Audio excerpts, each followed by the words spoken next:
Welcome, everybody. My name is Tracy Carluccio. I'm Deputy Director of Delaware Riverkeeper Network. And this is the fourth in our summer series of LNG webinars. And we are examining the export terminal on the Delaware River that would export fracked gas, that is liquefied natural gas, from Pennsylvania to overseas destinations, the Gibbstown Logistics Center. Today, we're focusing on the company's aggressive efforts to build an LNG import terminal in Shannon, Ireland.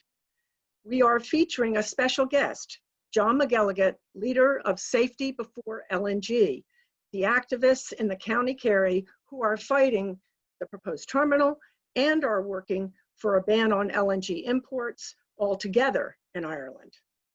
Please write any questions as we go along into the Q&A box at the bottom of your screen, because we will be taking questions from you at the end after John is finished with his presentation. Thank you so much, John, for joining us here today and for sharing your story. So we'll begin out with a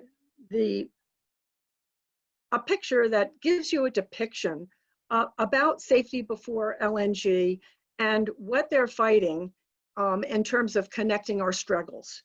We're highlighting this connection of our struggles here in the United States and Ireland, and Safety Before LNG and their Irish partner organizations, and what they have done to already reach out to us. We've been communicating over the last few months as their epic struggle against fracked gas, LNG, and dirty energy has resulted in remarkable changes, which John is going to be telling us about. But down at the bottom of the screen is their website for more information, the name of their organization, and this picture shows how the fracked gas, which would be turned into LNG, would be taken from Pennsylvania, from the Gibbstown export terminal, if it were to be approved, and carried across the ocean to Shannon, Ireland. But first, before we go into that, I'd like to give a quick rundown of the proposed Gibbstown LNG export terminal and its related parts, because there may be some people on the webinar today who are not that familiar with the details of what's being proposed and the big picture of this, the footprint of this project.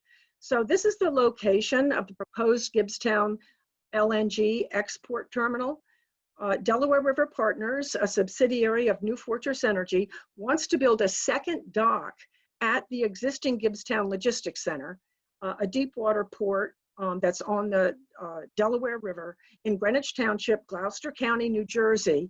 It's not operating yet, but it has one dock built. They want to add a second one and greatly expand what they're doing there by adding LNG. The Gibbstown Logistics Center property adjoins the backyards of Gibbstown residents. There's a daycare center at its entrance, and homes, businesses, schools, parks are all located within a mile. It's across from Tinicum Township, as you can see here, and also from Chester, Pennsylvania, a densely populated environmental justice community. And it's about a little under 2 miles away. And also the Philadelphia airport is upstream, as you can see, moving up towards Philadelphia. And it's under 2 miles away, and actually only about a mile to the southernmost runway. So also we have Philadelphia, which is about a 15-minute drive north. So the federal government says that liquefied natural gas facilities should receive what they call remote siting. And that is to avoid exposing the public to the dangers of a potential catastrophe of an LNG release. At the proposed terminal, liquefied natural gas would be brought in by rail and or by truck. And it would be up to 2 unit trains, that's 100 cars of rail cars of LNG, or 1,650 truck trips every day of liquefied natural gas and liquefied hazardous gases such as natural gas liquids like butane and propane, mostly LNG. And that would happen 365 days a year, all day, all night. Delaware River Partners wanted to avoid regulation under the Federal Energy Regulatory Commission. So they are not storing LNG on site. They would be perpetually transloading it directly from these trucks and rail cars that come into the site onto ships. Now they want to build would have 2 berths. Loading is really the most dangerous part of handling liquefied natural gas and is minimized at big facilities. It takes about a day to load a ship. But as far as this is concerned, they'll be doing it about 2 weeks in order to just fill 1 ship. Basically, the companies save money and maybe some time, and we have to pay the price and the threat of catastrophe. I mean, basically, they're turning us into a sacrifice zone. So I'd like to also show you that the ships would exit the dock at Gibbstown. They'd travel down the river. They'd go through the Delaware Bay. They'd go out into the ocean overseas, as you see it going down past Wilmington, past Dover, past the bay shores of Delaware and New Jersey, and then out to the ocean. And in order to get there, they have quite a complicated footprint. And we feel it's most important that we look at the entire cradle to grave, inception to endpoint of projects like this in order to understand their real and comprehensive evaluation of their impacts. So up in where you see that factory, that is where in Bradford County, the gas wells in that region in the Marcellus Shale would be fracked and then through gathering lines be sent over to New Fortress Energy's liquefied natural gas liquefaction plant that they want to build in Wyalusing and Bradford County. It's a very rural area on the beautiful Susquehanna River. People up there are fighting it. Protect Northern PA is an organization that's formed up there. And then they want to take over 200 miles of overland transport of this trucks and these train cars through Pennsylvania and New Jersey communities to the proposed LNG export terminal in the Delaware River, which you see where that little ship is down in the bottom.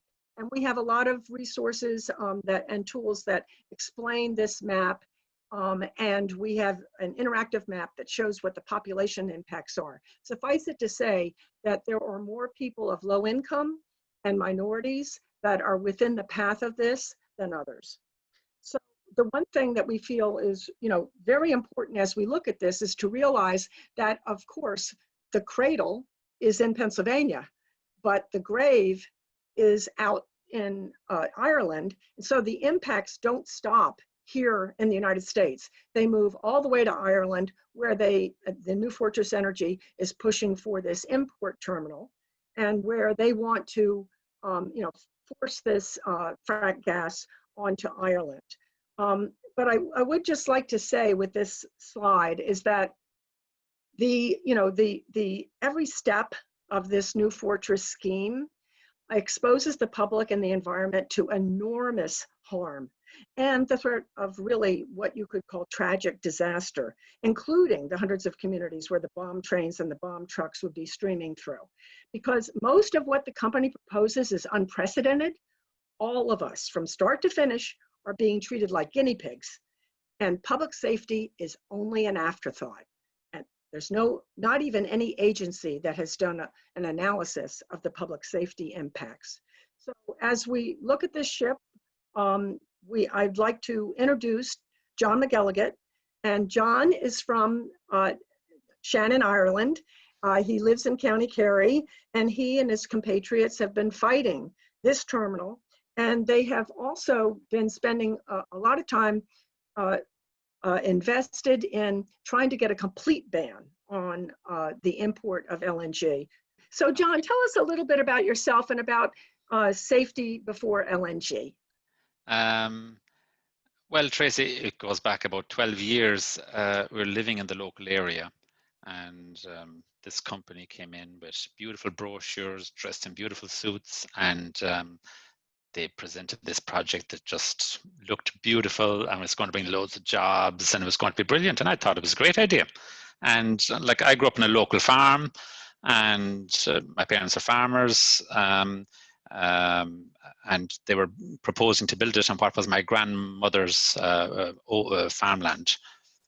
So you might say it was, why would I be interested in it? But when something comes into your backyard, you get informed.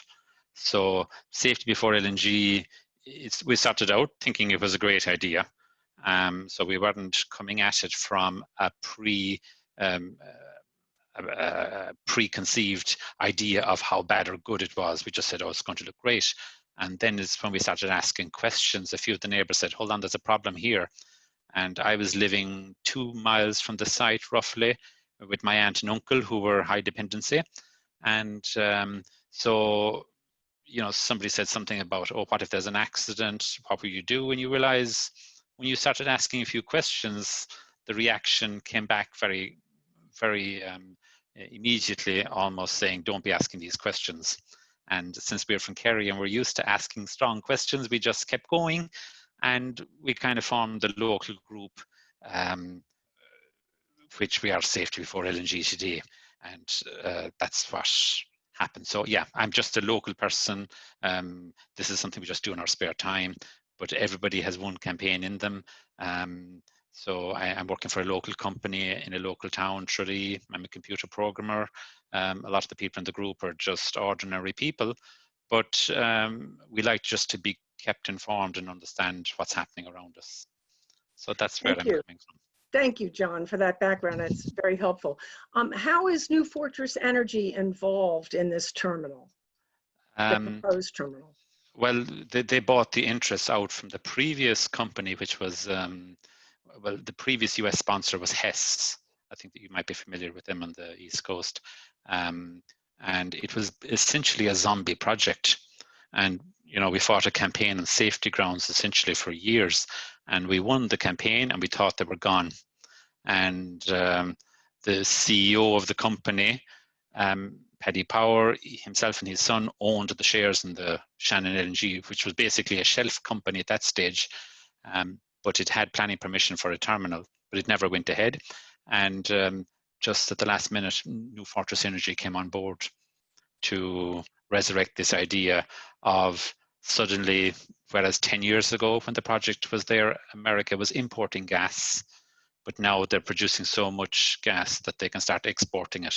So the business model changed, and the business case was there for the massive exportation of US gas to Europe, and done via the LNG industry, because obviously they are ships that transport the gas and you don't need pipelines. And that is why, that's how New Fortress Energy came on board. So they basically bought up a shelf company that had permission. And the context of what existed 10 years ago, it was not there today, because it was for frack gas imports from the US and all the environmental consequences. And we've had the Paris Accord since it got planning permission, we call it, development consent. And we said that you can't really just build something based on the environmental context of 12 or 13 years ago. You have to look at it afresh. And that is why they got on board. It's easier to come on board and buy an existing permission and just pretend you were always there, but they weren't really. Right. Okay. So can you, before we go to your slides, can you just give us some of the main aspects of your struggle regarding the proposed terminal and what those planks are? Well, the main one at the moment is frack gas, because we realize that frack gas is having huge environmental consequences. And it's not just local to the people that are poisoned locally from its extraction. It goes right throughout the whole chain. And we're going to suffer here as well, because anyone within, I can show you in the slides in a little while, but anyone living within the area is in danger. And in Ireland, we actually banned fracking in 2017. So there was, when it became known that New Fortress Energy wanted to export frack gas from the US into Ireland, in spite of our very good relations with the States, it was a bit of a shock, because we said, if we banned it in Ireland on health and safety grounds and environmental grounds and on climate grounds, in solidarity with communities that would be affected by fracking and all the poisoning of the groundwaters and the huge disenfranchisement of people that just have no say in what a corporation would do, and no sense of paying for the damage once it's gone, and the damage is left there for somebody else to pay for. We'd seen that before in Ireland, and we'd learned an awful lot from what Shell did in Corrib on the west coast of Ireland. So I think this time we were prepared, and we realized there's no social license in Ireland for the extractive industry that has no concern for the common and public good and the public health.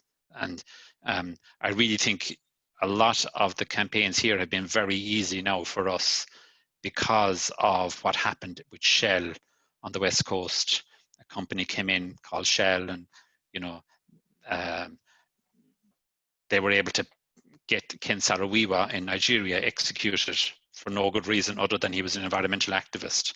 And they were able to use all the power of the state to build a terminal for gas, a gas refinery on the west coast of Ireland with no respect for the locals.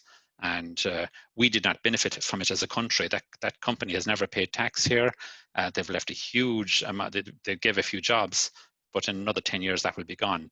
And we realized we didn't benefit from it. We're actually paying a high price for that gas. So when New Fortress Energy came in with their big spiel, we call it, about how great this is, we said, no, we've heard this before. So it's a very easy campaign to follow. And talking to a few different people in the industry, the thing that comes back about Ireland now is that they're saying, we're hearing this from several areas, that when a country has no social license for fossil fuel extraction with no respect for individuals and communities, it doesn't pass in Ireland. They're going to have a long, long battle, and we're here forever. They'll come and go, and that's what we've learned about New Fortress Energy. So, John, what is a program, and what is the program that you're advancing now that you think is so important for killing this project and others? Oh, yeah. You see, for the last year, we were targeting that we were having general elections in Ireland, new parliamentary elections for the Parliament and the Senate. And those elections took place earlier this year. And it turned out to be no one political party had a majority, and the Green Party hold the balance of power. And they've now formed a government with two of the other centre-right parties. So they're basically a centre-right party for all intents and purposes, the three parties. But to come together, they had negotiations going on for several weeks about what would be the programme for government that when they go in, they were going to implement. So we were targeting this for the last year, really, that the Greens would be the kingmakers, and we wanted it to be put into the programme for government, which would be government policy, that we would have a ban on the importation of frack gas and a government policy against the importation of frack gas. And we already had 74, you need 80 members in Parliament to have a majority. We already had 74 deputies pledged that were elected that they would not support the importation of US fracked gas. But this programme for government brought the last two political parties that are now in power into the fold. So every political party in Ireland now is opposed to the importation of US fracked gas. So the programme for government stated that we would, Ireland would not support the importation of fracked gas, and that we would put a policy in place to reflect that position. So once you have the written policy, then that affects everything else. All the work of government would have to follow that national policy. So I think in the next week or two now, we will have the wording of that policy, but we will be watching it very carefully, and it cannot give us less than what we have achieved in the agreed program for government, or else it will bring down the government. And so that's why the program for government is very important, because if you have you can compete against, like you guys are fighting on several levels, just like we are. But if you can get government policy, that policy will feed into local development plans, national energy policy, renewable energy policy, and it feeds down into all the local county development plans. And when they apply for planning, again, because we're challenging them in court, you really need the policy to work with you as well. And that's what's always been very interesting, is that this has never been one bullet will fix everything. It's you participate in the process at all the different levels. But the program for government for us is essential, because now we have official government policy against the importation of frack gas. Right. Now, John, how does this relate to, or does it relate to the European Union? And are you working then at that level as well? Okay. Yeah. Could you explain that a little? Yeah. Okay. So the program for government is policy. So now we have the Irish government has agreed to put a policy in place against the importation of frack gas. Okay. The actual wording was it was very interesting. The wording. I had it written down there somewhere, which was saying that as Ireland, we do not support the importation of frack gas and shall develop a policy statement to establish that approach.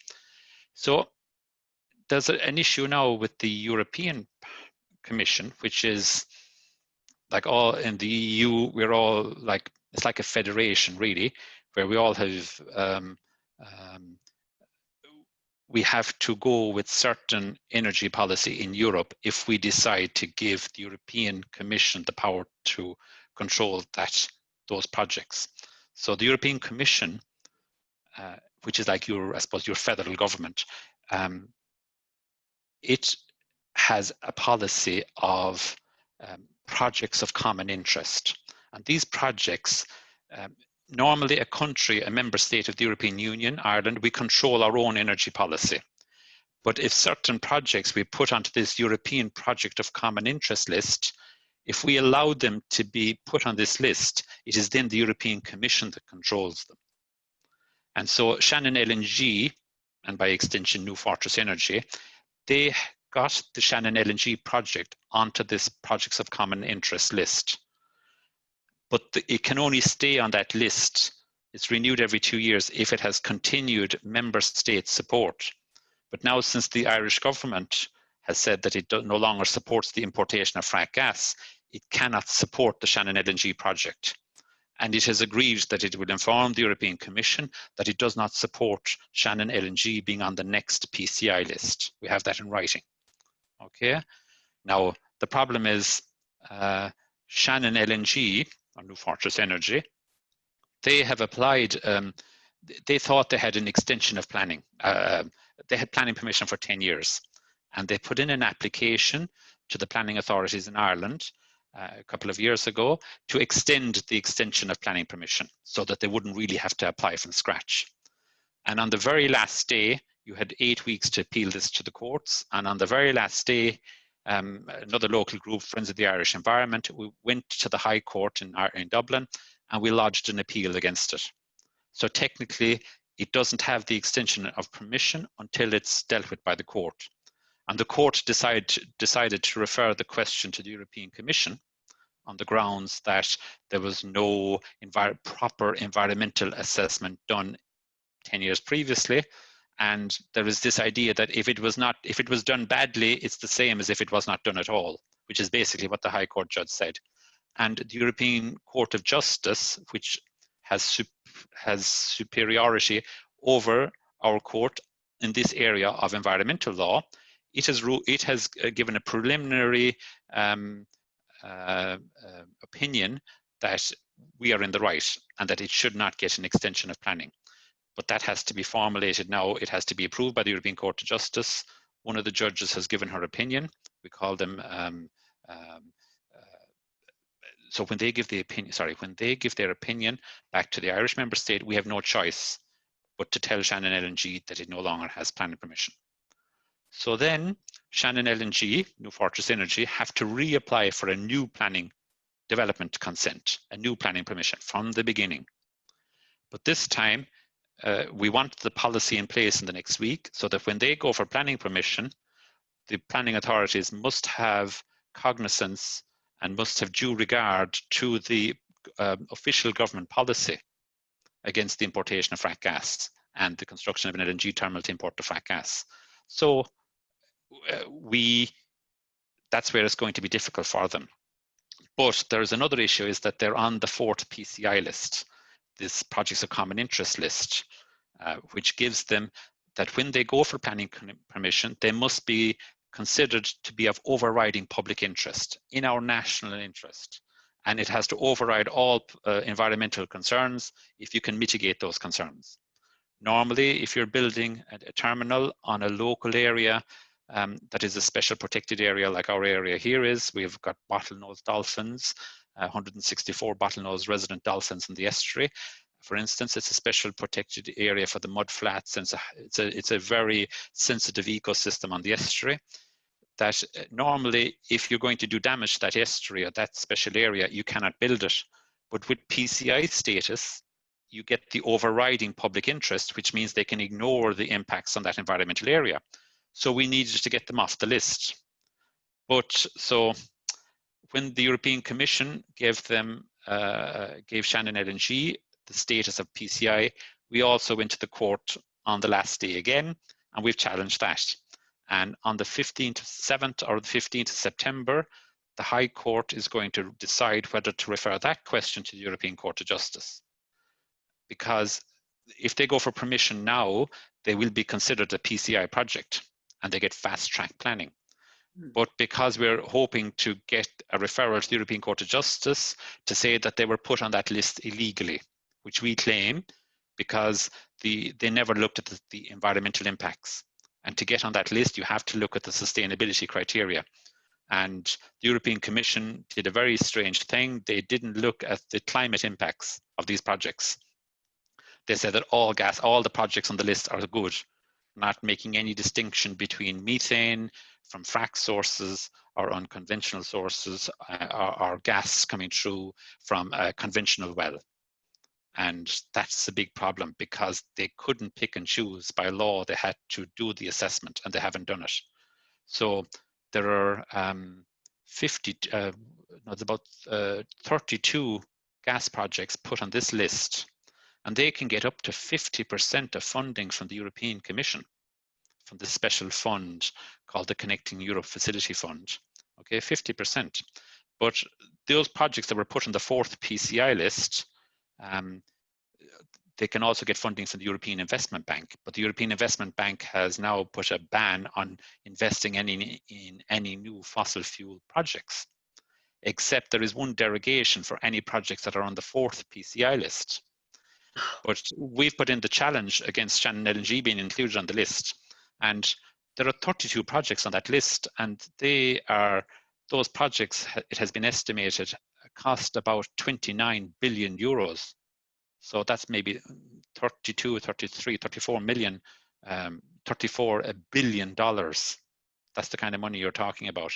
So if we win on this case here with Shannon LNG to say it was put illegally on the list to get PCI status without looking at the climate impacts, then we can go to the European Investment Bank and all the other European institutions that are lending. And when they start giving money out to the companies based on their PCI accreditation, because they cannot get this loan unless they have PCI status, we can take them to the European Court of Justice and we can say no. So there's a big game going on here. There's about 15 billion in funding, $15 billion in funding. So New Fortress Energy could be the straw that breaks the camel's back of investing in European gas projects. You know, Right. That we're like the emperor has no clothes. That the European Commission on one hand says we must respect the climate goals of the Paris climate goals, but then at the same time they still put these new projects on these lists of projects of common interest.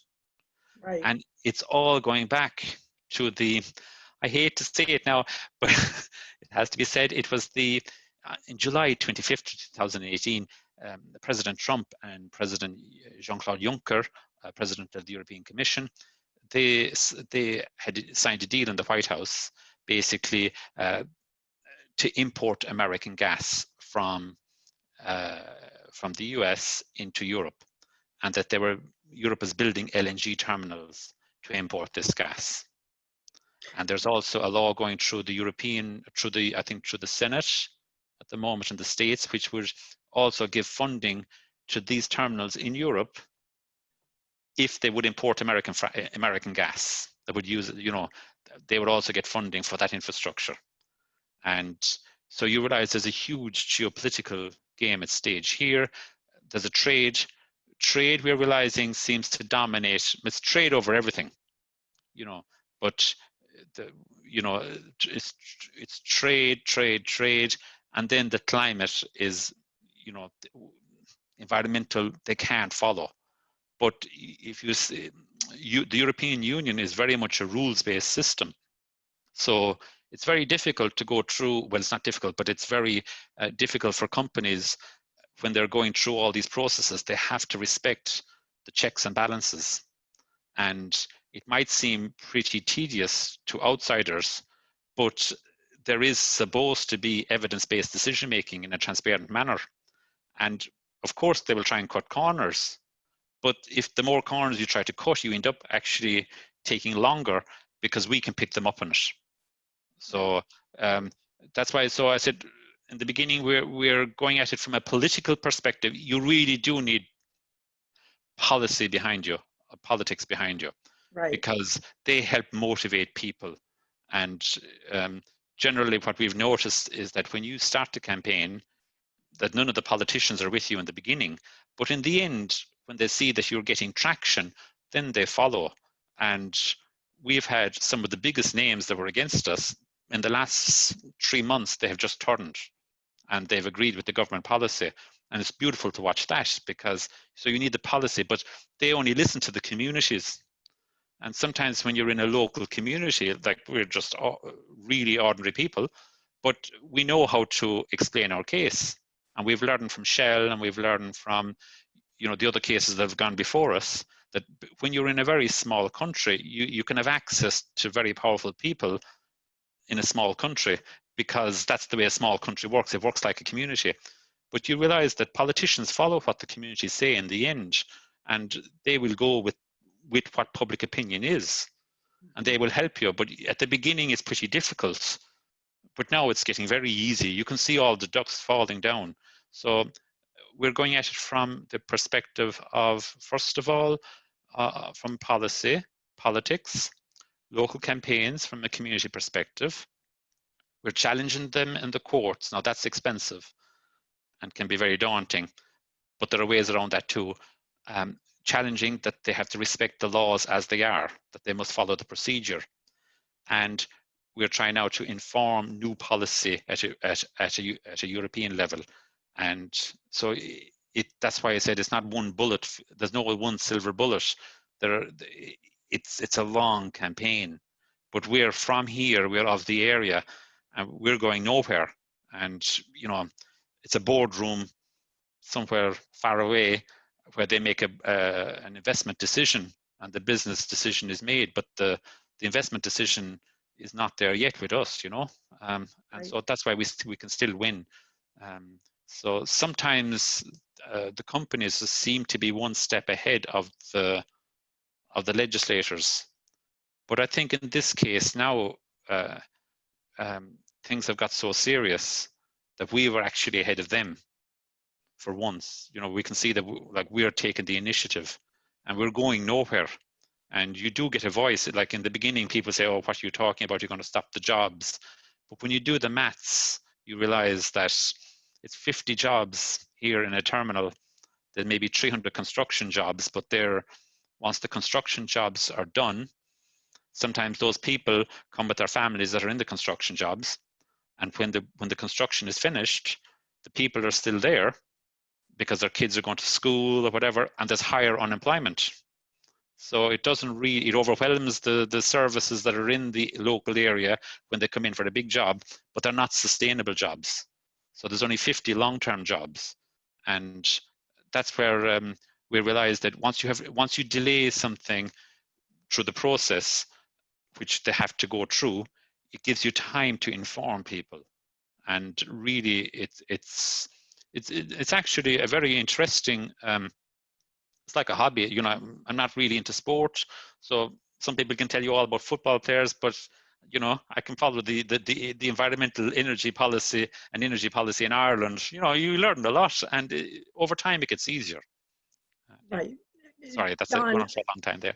No, that's great. I think everybody can understand why we said at the beginning that this is an epic struggle, Yeah. and that the people in Ireland have the stamina to carry through with all these various steps. And it's really mind-blowing and very inspiring to hear you speak, John. And at this point, what I'd like to do is ask you if you want to show some of your slides.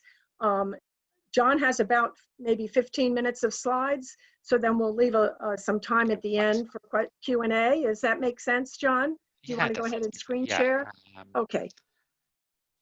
I'm only really coming at it from one angle, that in 2018 there was an agreement that Europe would buy American gas. There was something about soybeans in it as well, and German cars. Okay, so then I'm just going quickly through this idea of what we started looking at. We realized that really our campaign is about climate mitigation. And climate mitigation means you're still an optimist, and that you're saying that we can still make a difference. Climate adaptation means you already think we're going to go past the 4 degrees and we've no hope, so you give up. So being an optimist, we say we still can go for climate mitigation. And this graph here from Schindel in 2012, it sums it up very clearly, that to stay below the 2-degree threshold of increase in temperature over the pre-industrial level, you cannot do it with CO2 measure reductions alone. You have to include methane. And a lot of people would be familiar with those, with that graph. So this is CO2 plus methane, CH4 emissions measures together. And so what we were targeting was, we were saying, you know, you have to reduce methane. And why was this important? A lot of people know this stuff, but we realized that the methane emissions, 1/3 of it was coming from the States, from fracking. It was amazing, that came from Robert Howard. And in our parliamentary, we call it the Oireachtas, we had these parliamentary meetings and committees, and Robert Howard was able to do the calculation that we had a coal power station near us with 120 people across the other side of the Shannon Estuary, and they're closing down because of climate concerns and polluting of the coal burning. But he made the calculation that importing the frack gas from New Fortress Energy into the Shannon Estuary for a power station would actually be 44% greater global warming equivalent than burning the coal in Moneypoint, which is the local area. So you kind of go, wow, this is amazing. And really the idea was that so much methane globally was coming from the US. And the problem with that is that the real idea with methane reductions is that if you reduce CO2 emissions, it can take a very long time to take an impact, but methane has a half-life of 12 years. So if you reduce methane, you have an almost immediate impact on global temperatures. And the calculation has been done that we can get up to 0.5 degree.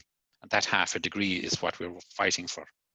Okay, so so then I was just going through the idea when we went along is that, you know, when you're dealing with a company and when somebody makes a planning application, it's like the idea that if somebody tells you, are you going on a date?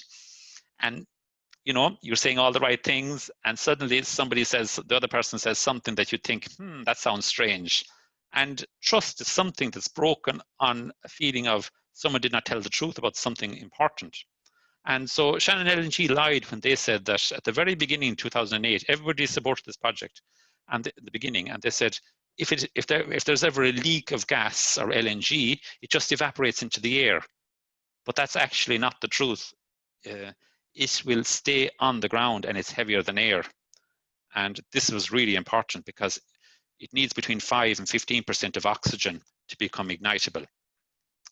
And if there is a leak of LNG and it goes into the air, if it's staying on the ground, it can travel along, especially in water, quite a long distance before it meets an ignition source.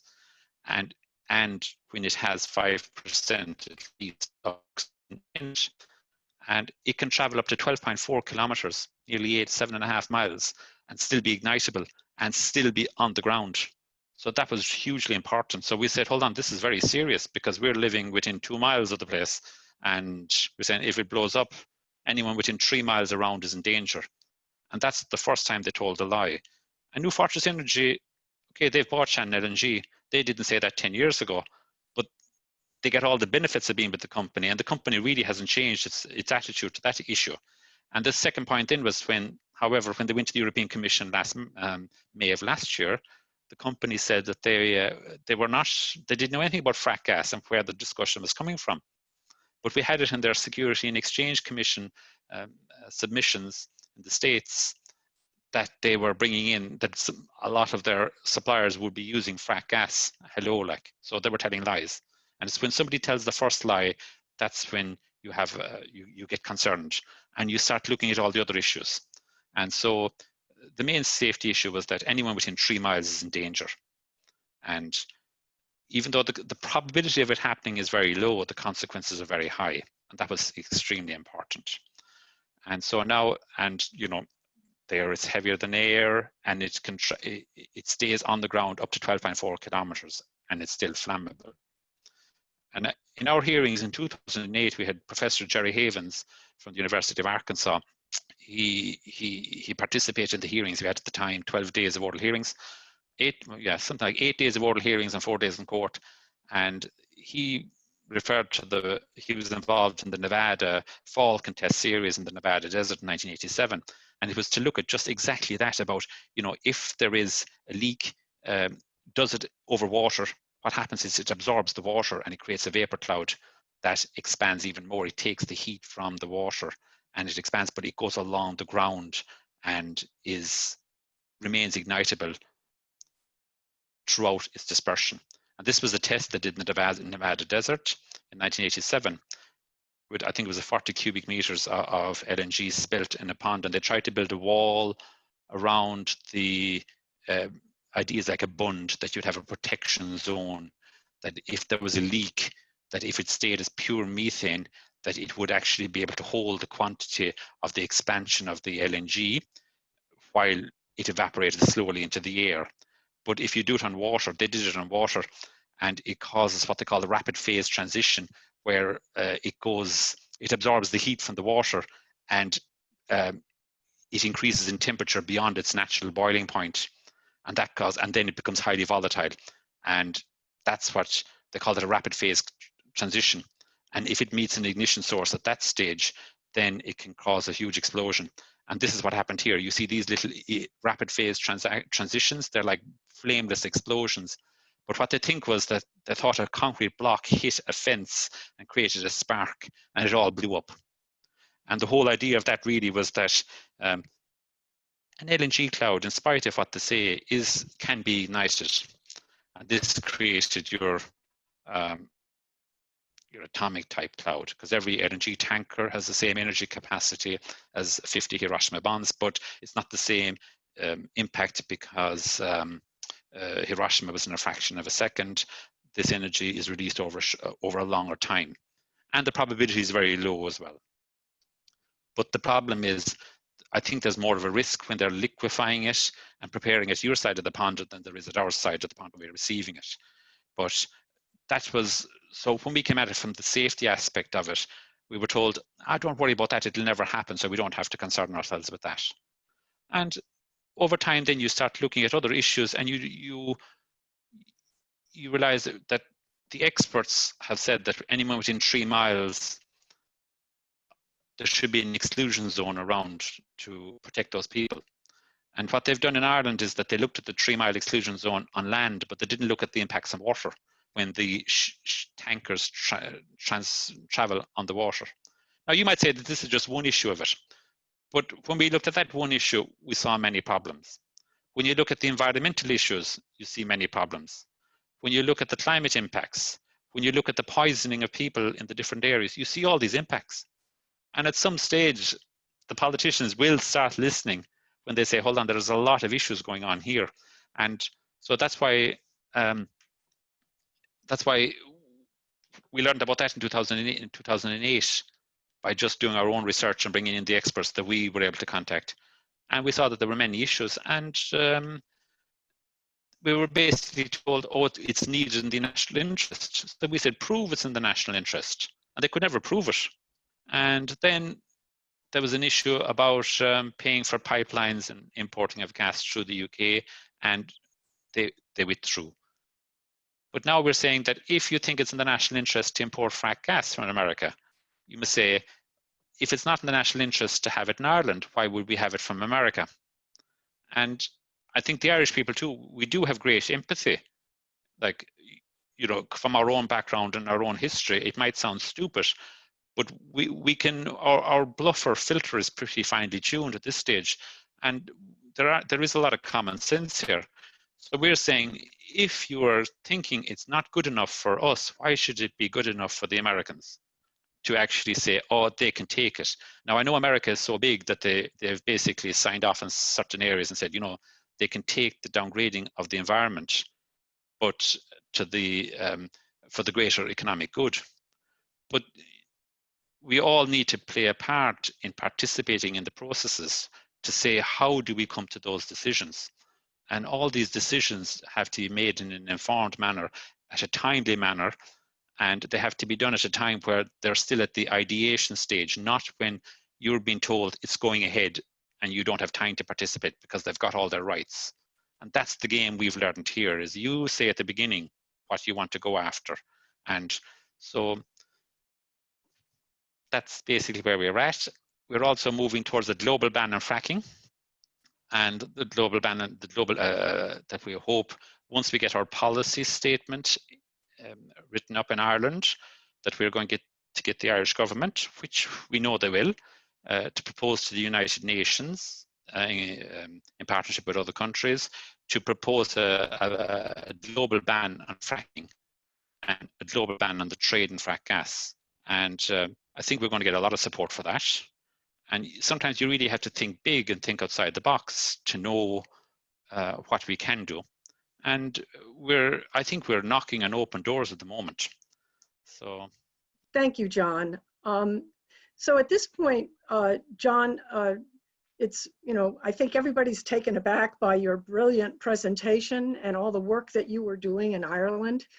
One of the important reasons that we wanted to have you as a guest today is to connect our struggles, because we believe that we have a much better chance of defeating New Fortress Energy and liquefied natural gas and fracked gas if we connect our struggles and work together and understand the full impacts, the whole footprint of what's going on. So you've really expanded our awareness here today.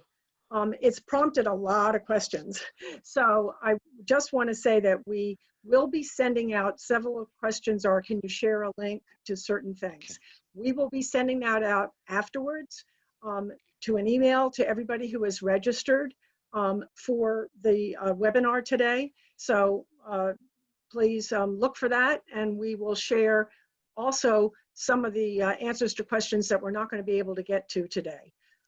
So we do have some questions in the Q&A. I think people have also been writing them in chat, but we had asked that you try to put your questions up under the Q&A, just because then we don't have to sort through a lot of other comments. But I think the first question is one, it seems to be something I could answer. Is it related to the Mariner East pipeline? No, it's not. It is not. This is a totally separate project. It would bring liquefied natural gas that's already been liquefied in the shale fields in Bradford County, Pennsylvania, by truck or rail to Gibbstown. It would not use a pipeline like the Mariner East pipeline, and it's not going to the same facility. The Mariner East pipeline goes to the Marcus Hook facility. Sunoco sends it out in ships, which ships, by the way, of the natural gas liquids that they're sending out is not carrying liquefied natural gas. It's natural gas liquids, and they're much smaller. The ships that they would be using to take the gas from Gibbstown to Ireland are enormous. And they carry a lot more gas and therefore present a much bigger threat should there be any sort of accident or explosion on a ship. So then the next question, I hope that answers your question. I think one person said, hey, John, can you describe Shannon a little bit? Like they don't know anything about it. I know you talked about the bottlenose dolphin, and I've seen some gorgeous photographs of your area, but you think you could address that a little bit? Yeah, it's on the west coast of Ireland, so it's facing the Atlantic, and County Kerry, Dingle nearby, is the most westerly point in continental Europe. So we're the closest. The next parish is Boston, is what we usually say, or Newfoundland around here. So we're very, the west coast is very much, it's framed out by the sea and the strong waves. So it's a beautiful, the east coast is much flatter and not as exciting. But so the capital is on the east coast, whereas Shannon is on the west coast. And the Shannon is the longest river in Ireland, and it outputs onto the sea in the Shannon Estuary, which is about 40 miles long. And that's the second deepest port in Western Europe that's relatively undeveloped. We have a power station, we have an aluminium plant, God help us, and we have a heavy fuel power station. So it's also a special area of conservation for a lot of fish species, the mudflats and the dolphins. And the idea is that if you build a terminal at the mouth of the estuary, which we are almost at the exit onto the sea, you sterilize the rest of the estuary and you stop the development of the rest of the estuary, because no ships can pass within 500 meters by the SIGTO, which is the Society of International Gas Tanker Operators. Their own standards say no ship should be within 500 meters of an LNG tanker in inland waters. And the navigable waters on the estuary are only a mile wide at its widest point. So what we're seeing really is almost the sterilization of the rest of the estuary for further development as well. Like, we're not against development. We're not living in a land where we say no development, but it's almost like a gold rush. Whoever gets there first and gets their plant developed, then they hold a lot of the power afterwards. And if you try to stop them as a country, they can take you to court, international litigation, and the European Energy Charter or the International Energy Charter. So you really have to stop them at the early stages. And so, yeah, I digress again a bit, but it's actually a beautiful area. And then we're just slightly north of the Ring of Kerry. It's on the County Kerry. So it's bordered by 3 counties, Kerry, Limerick, and Clare, where Shannon, it's called the Shannon Estuary, but Shannon Town is where the airport is, at the other side of the estuary. And we're at the southern shores of the Shannon Estuary.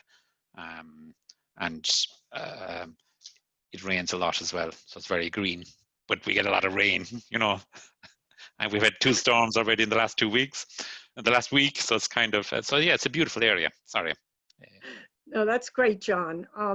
Another question is, one person said, gee, you talk about ordinary people and that you're just an ordinary guy, but they're wondering, how is the group perceived by the local community? Are people who live in the community, have been there a long time, involved in the group? And also, how have you managed to build relationships that make it so the labor unions are not necessarily swamping you with untruths about how many people would be employed and that sort of thing? So do you have good relationships with them? And what about other sorts of organizations?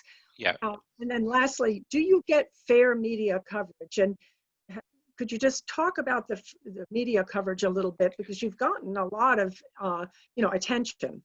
Yeah. Yeah, maybe the last question first. The media attention, and maybe our big name, a big star name that supported us in the beginning was Pierce Brosnan, 007. He's an Irish guy, lives in California. And he gave us a lot of support, and his wife Keely. And they were very helpful because they helped stop BHP Billiton building an offshore LNG terminal off the coast of California. I know they pleaded on the beach to Arnold Schwarzenegger, who vetoed it at the end. But you realize when they did a campaign that anyone could do it, really. So initially, you get a bit of media coverage in the beginning because of the novelty effect. And in the beginning, they ignore you then in the beginning, and then they make fun of you, and then they fight you, and then you win, is what the way the saying goes. So I think we're close to the winning stage now. But to be brutally honest, at the beginning, it was very difficult because when you start asking questions, and I did say we were ordinary people, but you quickly get a lot of, we realized in the beginning that, when the company comes in flashing the cash, they took locals off on holidays to Barcelona and Zeebrugge and Milford Haven in Wales, and they were dancing on tables saying they were expected to be taken to Hawaii. They were put up in 4-star hotels. They paid €1,000 for the use of a hall for the few hours, and they basically, they showed out a bit of cash. But so yeah, in the beginning, you were kind of asked what were your bona fides, and sometimes in the beginning, people were asking, why are you asking those questions? Are you all looking for money or something? But we had a great politician here called John Hume in Ireland, and John Hume said, you don't react to reactions. So if you stay focused and you keep going ahead with what you were doing, it was difficult, I suppose, the first 2 or 3 years. But after that, we started making ground because you bring in we have a good legal system here where there are some very good environmental lawyers that got on board, and they were a brilliant help, and they pushed the boat out. And then we had a few high level politicians that came on board. But the company had its homework done locally. And yeah, it's not easy locally sometimes, I have to admit that.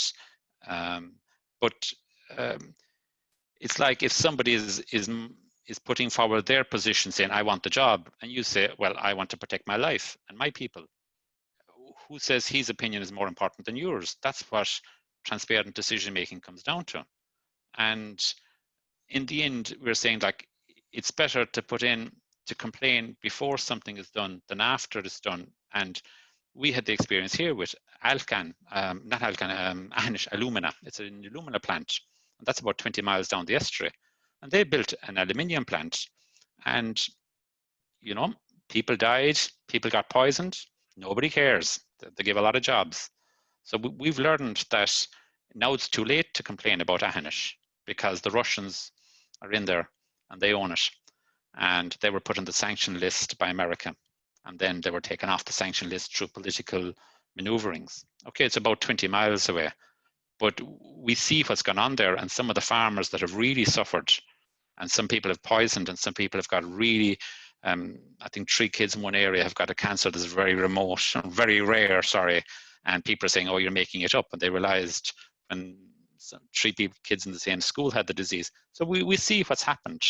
And we know that we're also on a gas basin. So we know what the impacts of fracking is. We almost had fracking here. They didn't get a license for North Kerry, but there's gas under these grounds as well. So in the end, when the company lost in the High Court, we've been to the court 5 times on different aspects of it. And when they lost the first court case, I think that had a big psychological impact. I noticed after that, then people saying, well, yeah, hold on, there's a point here. So you have to hang tough at the beginning and just say, hold on, we have an issue. But then when you go beyond that phase, and I know some people say, oh, you should be marching in the streets, but some people can, but that's not what we do. We're trying to participate in the process before the decision is made, because once they have the rights to develop, it's very difficult to stop them afterwards. So we're finding that this is an even more effective campaign. And then I suppose we had one very good environmental NGO, Friends of the Irish Environment, They were a great help. And I think really what was a big help was when the youth movement got involved, and with the youth assembly, you know, they were the Fridays for Future and the climate movement. And fracking is such a bad word that even the people that are for the project, they say, yeah, but fracking is terrible. Like, you know, can we not bring in frack gas in America and it would be okay? So we know the word fracking is going to win this project for us. Like, there's no way around it. The terminals are being built in Europe to support the expansion of the global trade in frack gas. And there's no way around that. You know, the only gas that's coming out of America is only coming out because of fracking in America. It's not coming out for any other reason. And what we're also seeing is a geopolitical game at stake, where we realize that the power that was used before to import gas and oil from the Middle East and elsewhere, that political power, diplomatic power, military power, trade power, that same power is being used to export by the Americans to export gas into Europe. And that's understandable. You know, they're entitled to try, but we're entitled to say no. So I think people now realize that that you might say we're ordinary, but it's not rocket science. Anybody can look at an issue and you just study it and you read it. And I just said, it's like a sport. Some people can tell you every sports player on a certain sport going back 20 years and what happened. We can tell you about the environmental campaign and fracking and the environmental campaign in LNG. That's our business, and we're interested in it. And people respect it after a while. You know, we're not we're not funded by government, so they don't control what we say, but we participate in everything. And the most important thing you can give to any campaign is time. Like it's your personal time. So maybe I'm being understated when I say ordinary, because in the end everyone can do it, but it's just a matter of committing your time. And yeah, so yeah, I hope that answers the question. Great. Sorry, Thanks. it's a roundabout way, but yeah. Oh, no, everyone's listening. So I think one of the things I did want to just join in with you on is we all believe that fracking should be stopped in the United States. And there are processes associated with that. And one of them is to get that as a policy where the fracking is occurring. And then, you know, more globally to develop and replace dirty fossil fuels with clean and truly clean and renewable energy. One of the last question I'm going to ask, because we're 5 minutes over, but I do have information I want to give everybody, a last slide about what you can do to get involved in this fight here in the United States, and some links of some urgent actions that we are asking people to take now in order to try to stop the source of this gas that would go to Ireland. But I wanted to ask you, John, I understand there's quite a movement working for really, truly clean and renewable energy in Ireland. Can you just share a little bit of information about that? And afterwards, I think we can send some links to some groups. Okay, well, from our point of view, it's that I don't really understand renewable energy, I have to tell you. But the idea is that we're trying to set the context in place and the context in which renewable energy can expand. So the importation of American frack gas on a massive scale into Europe is distorting the whole ability of the renewable energy sector to compete. So if this project goes ahead and if it gets planning consent and it stays on the projects of common interest list, it has to get overriding public interest over all other energy projects. So while government and media can spend this idea of greenwashing about it's a bridge fuel, we know that's gone. But we're saying that our campaign is involved in setting the context in which renewable energy can expand. We don't have the resources to go after everything else. We're just saying we have a problem with this. And we know that the fossil fuel industry, if it comes in, it's here for 40 or 50 years. We don't have that time. So I know a lot of people say to me, oh, but if you don't have that, when there's no wind, when the sun doesn't shine and the wind doesn't blow, what about the turbines? We're saying we'll find solutions to those. But if the solution is to say we're going to bring in fossil gas, which is actually worse than coal, and it's going to go at such a level that now what they're talking about is the New Fortress Energy come up with this idea is that, oh, Ireland needs data centers. We'll build a big data center next to the power station and it'll be clean and beautiful. So it'll be American multinational data centers powered by American frack gas in Ireland, possibly paying less tax than they would if they were in the States. And they somehow think that that's acceptable. And we know now that a lot of the big IT companies anyway, they want renewable energy in, you know, the Googles, and they don't want the bad press that frack gas is going to give them. So I think we're on the proper trend, and we're on the crest of the wave that the international movement against fossil gas is in our favor. And we all know that there's the questions to be asked, how can we do something with renewable energy? But all we're doing is we're saying the only way we can have it is if everyone gets a level playing field at it. So now in Ireland, we're going to have a new energy policy review, but it has to be on the understanding that we're not supporting frack gas imports. That's massive. And if you think of the 15 billion that they could get in funding to bring in frack gas from America and elsewhere, and you're thinking of the fossil gas projects in Europe, think of how many wind turbines and how many solar panels and how many renewable projects and, you know, that you could get off the ground with 15 billion. And those companies, when they go, you know, they leave all the wreckage behind and they walk out. And, you know, we have great concerns about the methane rule, the relaxation of the methane rule in the States, because the European Union is bringing out a new methane strategy, how to deal with methane emissions. And they're looking at like-minded countries. But that methane strategy is going to run into very shaky ground very quickly if the United States is suddenly relaxing its methane rules. So that's why no country is an island, really. You know, we are in an island. All our policies are interlinked, and it's either do we not? It's not even a belief system. If the policy says, the science says that we have a problem about that we need to invest more in renewable energy, then we either say, yeah, we're going to do it. But whether they're right or wrong, we can still, everybody can make money. If they're into money, they can make money in investing in the right areas. Who says it has to be fossil gas? You know, it's not like, oh, if we don't develop it, we're going to be poorer. Just find other ways. You know, for me, it's very simple. I'm not sure what way they look about it like that really in the States, but everybody I talked in the local communities who I'm talking to, they see it like we do. And you can see they're impacted. You can see it's so obvious. You know, somebody has to listen sometime, don't they? Yes, they do. And of course, you know, there's a lot of studies and reports that are coming out that show there's actually more jobs.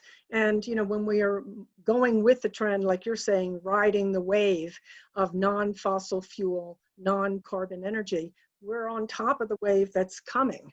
We're not digging ourselves further into a hole with dirty and polluting fossil fuels. We can't afford those costs anymore in the United States. As you said, fracking pollutes. It has had devastating impacts on our environment and on public health. So, but what I would like to just finish up, and I don't know if I can screen share again, but I'm going to try. Okay, so I just want to say at the end here that there is a lot going on to fight this project, both in Ireland and here in the United States. And a lot can be done to stop what the industry is trying to make sound like a fait accompli. It's not. We have a petition, and that petition is aimed at the Delaware River Basin Commission, because that commission will be voting on the penultimate permit about whether or not the Gibbstown Logistics Center can add Dock 2 and export LNG. They're going to be voting sometime. It could be in as early September, a couple of weeks from now. So we have been circulating a petition for several weeks, and we will be sharing the link with you, as Peter said in the notes that he sent around. But that petition is very important, because through that means we will be speaking to the Delaware River Basin commissioners, and they're made up of the governors of the 4 states that flow to the Delaware. So we have Pennsylvania, New York, New Jersey, and Delaware governors that sit with the Army Corps of Engineers as the 5th vote and decide whether or not this project at Gibbstown can move ahead or not. What we need to remember is that there is a whole bureaucratic process and a legal process that Delaware Riverkeeper Network started by appealing the original approval that was given for the permit last year. But that process is moving on through a prescribed system. We, the public, need to have a way to speak directly to these commissioners when they call that vote in the coming weeks. So the petition is a way that we as regular folks can speak directly to them. So please go there, sign the petition, and share it if you're an organization or if you have various email lists that you're a part of. Please share it. We need tens of thousands of names. And we are gaining momentum, but we need a lot more. And we, like I said, we may need to hand it in within just a couple of weeks. The other mention I want to make is of our municipal resolution campaign. This is another way that we are speaking directly to the Delaware River Basin Commission through the voices lifted up by local governments.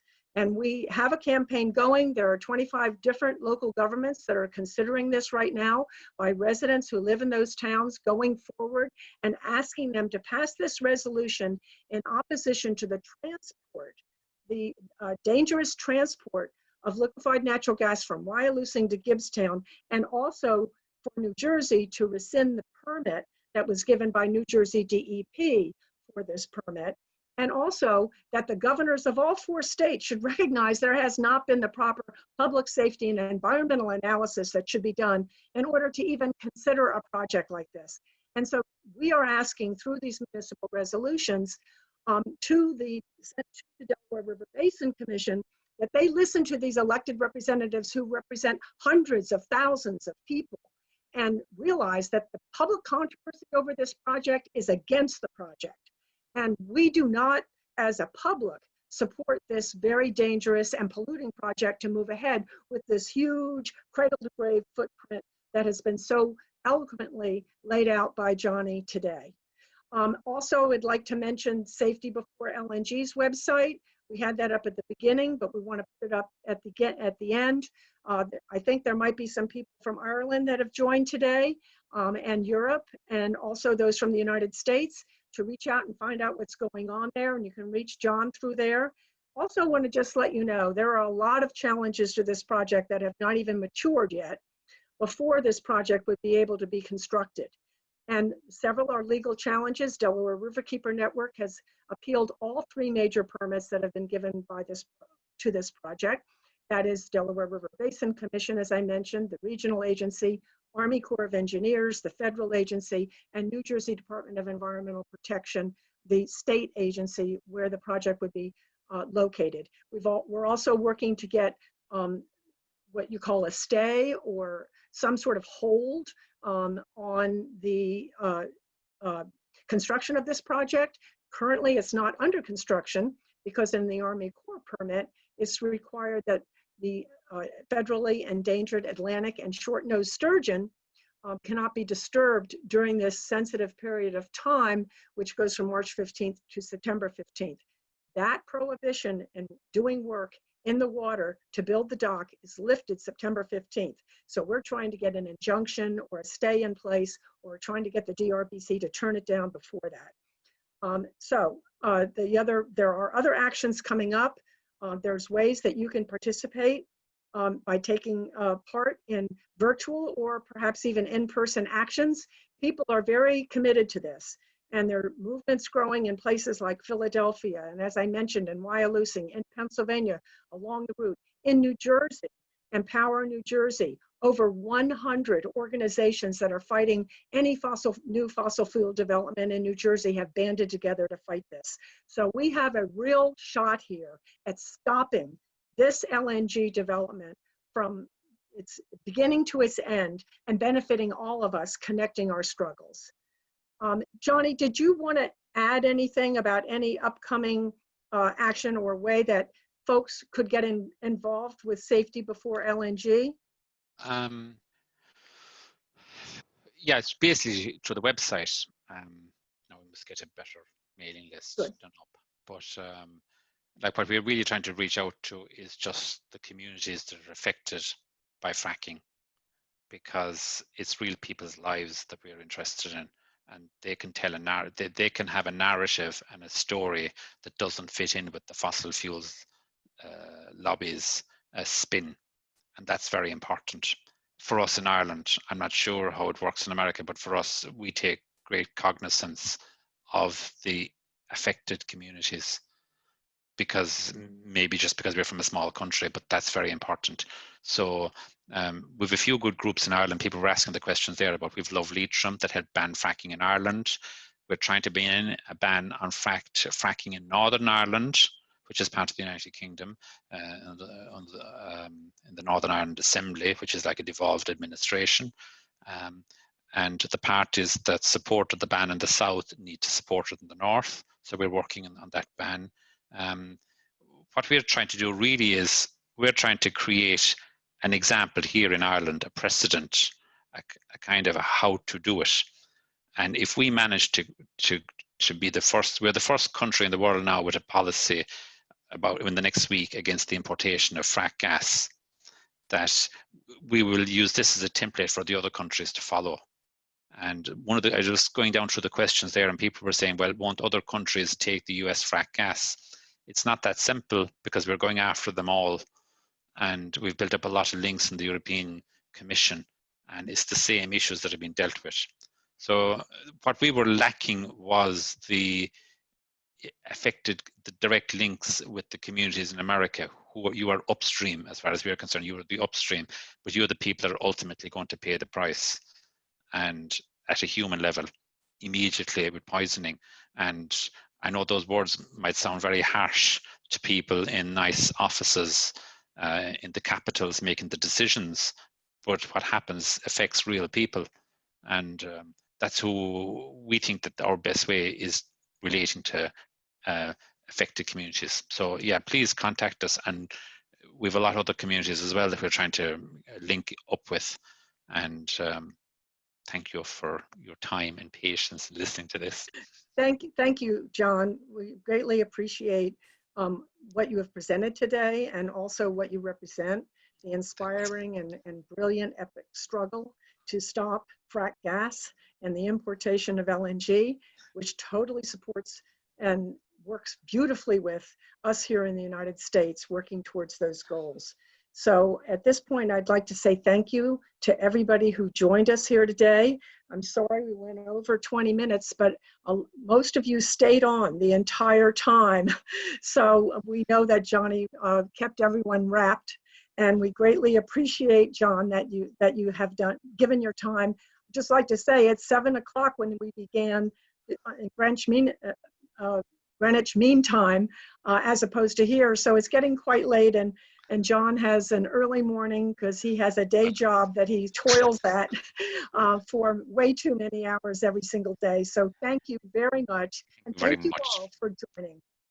Thanks very much, everybody.